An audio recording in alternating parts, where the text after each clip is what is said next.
Hi, I'm Ace, your tutor at UScore Academy.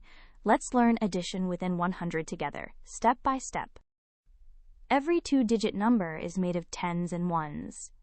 45 is 4 tens and 5 ones. When we add, we keep the tens with the tens and the ones with the ones. Let's add 32 plus 24. First add the ones. 2 plus 4 is 6. Then add the tens.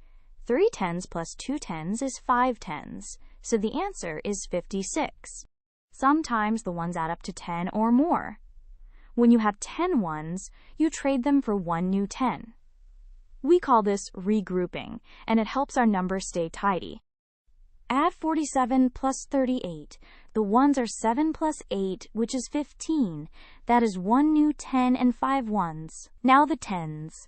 4 plus 3 plus our new one makes 8 tens.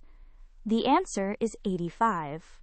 So add the ones first, then the tens. If the ones reach 10, trade them for one new 10. Regrouping keeps your adding neat and correct. You can add within 100. Great work! Keep practicing with Ace at uscoreacademy.com for free lessons, worked examples, and practice.